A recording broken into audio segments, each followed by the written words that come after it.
Thinking of selling your home? Balfour & Thompson has the largest network of buyers in Auckland. More eyes means more competition. That's the difference between a good sale and a great one. Book an appraisal at your local Balfour & Thompson branch today. Licensed under the Real Estate Agents Act 2008. You're listening to the Weekend Sport Podcast with Jason Pine from News Talk ZB. The first 11 inductees into the New Zealand Cricket Hall of Fame were revealed at a very special function at the Basin Reserve at the New Zealand Cricket Museum at the Basin Reserve. And the 11 inductees were Bert Sutcliffe, John Reid, Jackie Lord, Trish McKelvey, Glenn Turner, Sir Richard Hadley, Debbie Hockley, Martin Crowe, Emily Drumm, Daniel Vittori and Brendon McCullum. A couple of those players obviously have since passed on, but they were all represented either themselves or by members of their families. It was a really lovely ceremony inducting the first 11 into the Hall of Fame. Annually, more players will be added, and I guess there'll be debate over the next inductees or whether there should have been some players inducted this time around in the first 11 who weren't, but those are the 11. Debbie Hockley, as I mentioned, was one of them. 19 test matches. She scored 1,300 runs at an average of 50, 4 centuries, 7 half centuries, a top score of 126 not out against Australia. Was the New Zealand women's team captain in 6 tests and 27 one-day internationals. In all, she played 118 one-day internationals, scoring over 4,000 runs at an average of 42. She was the first woman to eclipse 4,000 ODI runs and also the first to play in 100 one-day internationals. One of our great players and one of the inductees into the New Zealand Cricket Hall of Fame. I spoke to Debbie Hockley briefly after the ceremony and asked how special it was for her. Yeah, actually, Jason, it's pretty amazing, really. I mean, as I mentioned earlier, you know, I've had amazing things happen to me probably since I've finished my playing career. Some of them sort of individual things, like say when I was inducted into the ICC Hall of Fame and when I became New Zealand president. But to be part of this, inaugural first 11, when I look at the names of the people, I'm standing here with you and we're looking at the photos on the walls around here, and I'm just thinking, God, I'm in the same room as like John Reid, Bert Sutcliffe, Sir Richard doesn't matter because I know him so well anyway. But even the likes of Jackie Lord, who I think is, I'm so thrilled that she has been, because her stats are phenomenal. Trish McKelvey and 2 of my heroes batting, Emily Drumm and Martin Crowe. Bless Martin Crowe, but his sister Deb's here, and it's really hard to explain. Actually, it's a very, very special thing. The likes of probably which I haven't experienced before. Oh, that's so well articulated. What about being here at the Basin Reserve? I mean, there are a lot of wonderful cricket grounds upon which you have done a lot of wonderful things. How do you reflect on your time playing cricket at the Basin Reserve? Well, probably my best effort at the Basin Reserve, I think, was making really good toasted sandwiches, because I don't know that I ever had really, really good scores here, but the toasted sandwich maker was excellent. It probably wasn't a particularly happy hunting ground for us here at the Basin, but I was looking at the photo they've got of me in the Hall of Fame here, and it's actually here at the Basin Reserve holding the World Cup in 2000, which I had tried 5 times to win.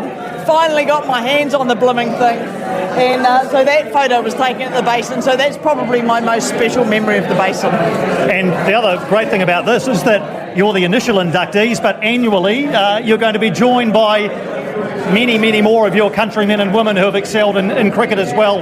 But as a foundation member, I guess you'll always be in the first 11, even though you'll probably palm that sort of thing off, Debbie. That's true. That's quite true. I mean, you can,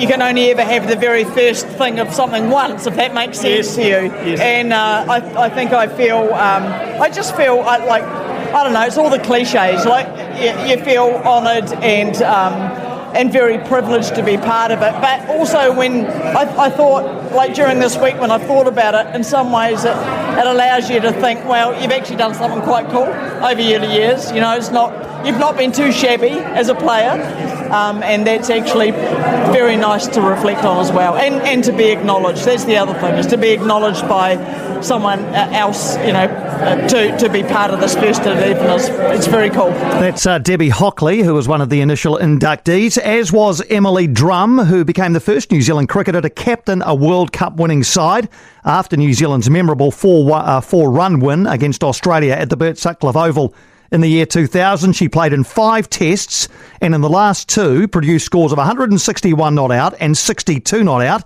against Australia at Christchurch, and 62 and 112 not out against England at Guildford. Her unbeaten 161 against Australia was a New Zealand women's test record at the time. She also played 100 one-day internationals for her country, reaching 50 on 21 occasions and twice going on to make a century. So Emily Drumm was another inductee into the Hall of Fame. I spoke to her about how special it was for her to be recognised this way. Oh, it's incredibly special. You've played a lifetime of cricket. You played for a long time in terms of your career, but when you think it's over, you can put your feet up, and then suddenly this comes around. You're like, okay, this is just something new and special, and you feel like a part of a family, and it's a New Zealand cricket family. And I've been privileged to be involved in many things post-cricket, but this is really special. I'm incredibly proud. My family are as too. When the citations are read out and just the achievements of all of you, but yours in particular, it seems like you got runs every time you batted. How do you reflect on your international cricket career? I was just talking about that recently with someone, and sometimes I don't think I appreciated what I did do in my time in the black jersey, I suppose. And in 15 years, the game's become a little fuzzy, and you don't remember some of maybe the mediocre games, but you certainly remember the highlights. And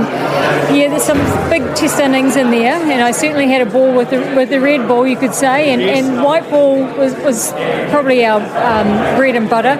And we didn't play as many test matches, but I'm proud of everything I did for my country, and to be in this group is incredible. We've got the greats of the game that played for New Zealand, both men and women, and you kind of have to think, how did I manage to make the 11? So it's a special honour and something that I'll remember, and my family will remember and enjoy for what it's worth. Well, you're well and truly worth your place. Can I ask you about the World Cup win? How often do you think about that?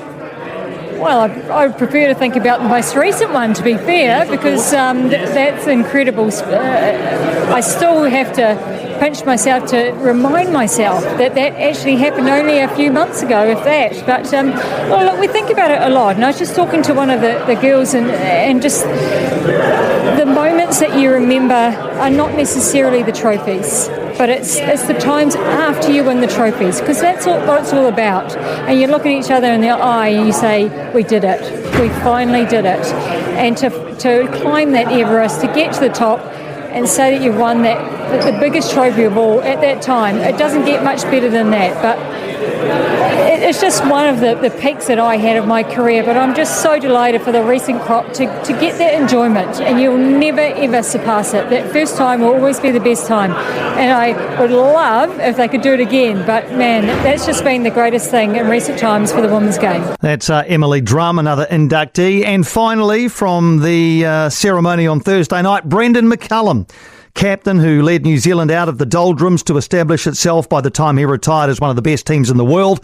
Along the way, he starred in various roles, scoring New Zealand's first triple century in test matches, of course, at one point, and the fastest century in test history of 54 balls at another. Under his leadership, New Zealand reached the World Cup final for the first time in 2015 and went 13 consecutive home test matches without a defeat. Brendon McCullum was the first cricketer to play in 100 consecutive tests from his debut. He was there Thursday night as well. Of course, he's here as coach of the England cricket team. I congratulated him and asked him what it meant to be recognised this way. Oh, thank you, Piney. Yeah, it's amazing. Like, it's very humbling, and yeah, you look around the fellow inductees into the first ever Hall of Fame, and you sit back and you go, crikey, I'm not sure I should be here, but that's. I guess there was room for one slogger in there, so it was nice to be able to get the selection. But honestly, it's incredibly humbling. Like, I grew up wanting to play cricket for my country, and I would have played one test to play it as long as I did, and to have any impact whatsoever was pretty amazing. And I feel incredibly grateful for it. But to be honoured in the way that we have been tonight is is really humbling and a great feeling. You've had a lot of cricket balls on a lot of cricket grounds around the world, but is the Basin a little bit special for you because of that 302?